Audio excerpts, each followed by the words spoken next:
ओम शांति। मार्च अप्रैल 2025 में जो आदरणीय दादी गुलजार जी का क्लास आया है हम सबके पास, उसमें दादी जी ने बताया हमें कि अचानक का एवर रेडी का पार्ट फिक्स करना है कि अंतमति सो गति होगी। अचानक, एवर रेडी और बहुत काल का अभ्यास, इन तीन शब्दों को अंडरलाइन करें। उसमें विशेष हमारे पुरुषार्थ से रिलेटेड, मनसा सेवा से रिलेटेड ने बताया, जितना हम अपना मन को बिजी रखेंगे पुरुषार्थ में, योग में, सेवा में, तो व्यर्थ को आने की मार्जिन नहीं रहेंगी। तो इससे तीन फायदे बताए। पहला बताया, अपने पुरुषार्थ में बिजी रहेंगे, बाह्य बातों में नहीं आएंगे, चर्चा में नहीं आएंगे, न वेस्ट में जाएंगे, तो अंतर्मुखी रहेंगे।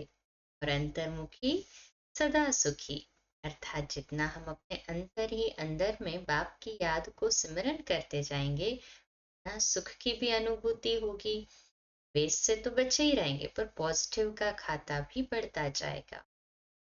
दूसरी बात, जब हम मनसा सेवा करते हैं, बिजी रहते हैं पुरुषार्थ में, हमारी आंतरिक स्थिति तो शांत हो ही जाती है, परंतु आंतरिक स्थिति शांत होने के साथ डबल फायदा ये, तो हमारा ऑरा भी जो है वो शक्तिशाली होता जाता है।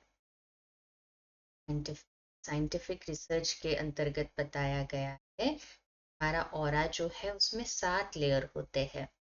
पहला लेयर होता है फिजिकल लेयर, है ना, जैसे हमारे शरीर के सेंसेशंस, पेन की फीलिंग, ये फिजिकल लेयर है, ये फर्स्ट है, बिल्कुल जो शरीर को अटैच्ड है।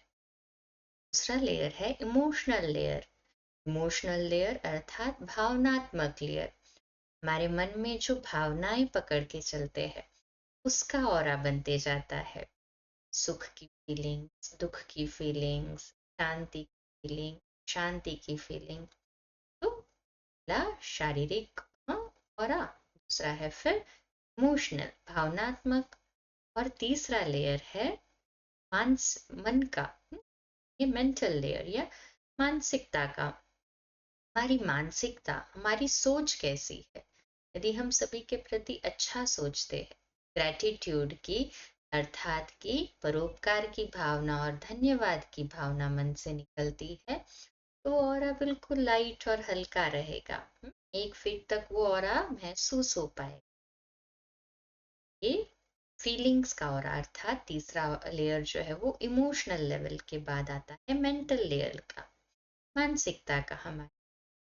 चौथा लेयर जो आता है वो है संपूर्ण मैंपन का।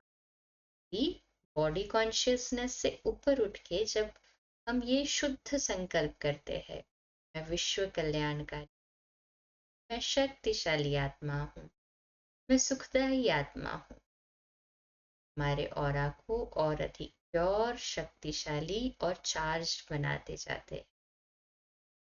फिर चौथा लेयर के बाद में पांचवा लेयर जो आता है, वो है रिलेशनशिप का।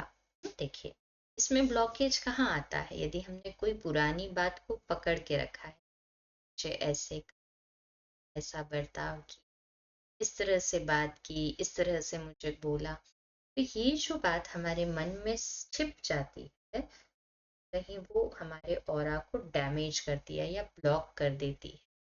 इसलिए बहुत जरूरी है माफ करना सीखे। किसी ने कुछ कहा, उसका कार्मिक अकाउंट उसने पूरा किया, पर मैं अपना कार्मिक अकाउंट क्यों बढ़ाऊं, उस पेन को लेकर या उस फीलिंग को अपने अंदर बार बार विजुअलाइज कर कर। तो ये है पांचवा लेवल रिलेशनशिप का।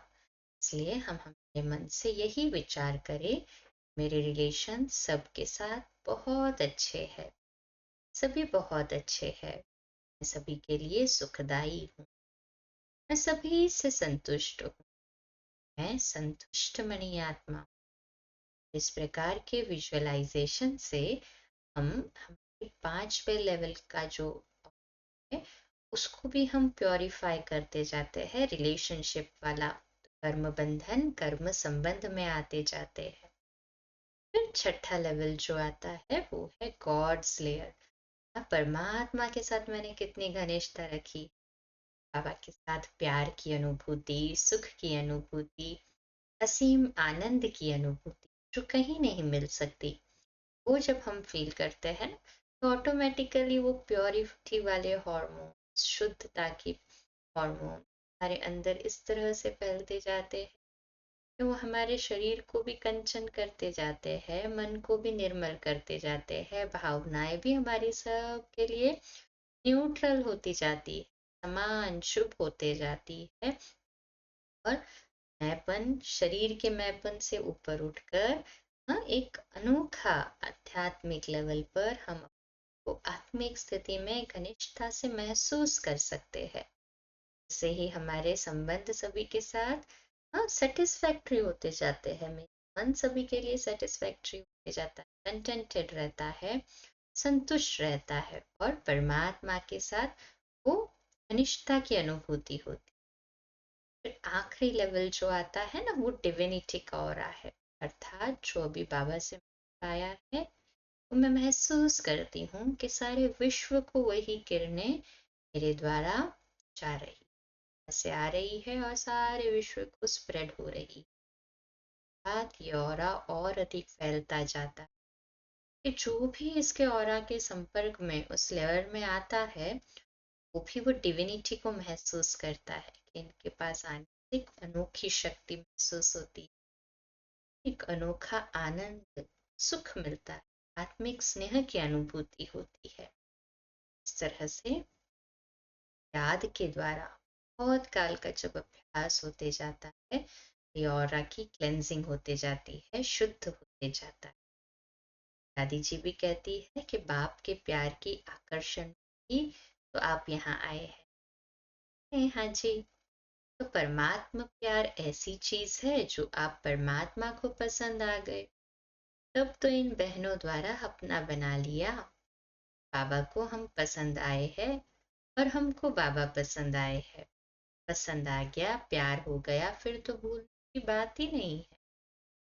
और कोई भी बात आवे तो आप नहीं समझ सकते हो क्या करूं, कैसे करूं, स्थिति आवे तो सच्चे दिल से मेरा बाबा कहो, तो बाबा हाजिर होके आपको ऐसी प्रेरणा देगा जो बिल्कुल ही सहज जैसे हुआ ही पड़ा है।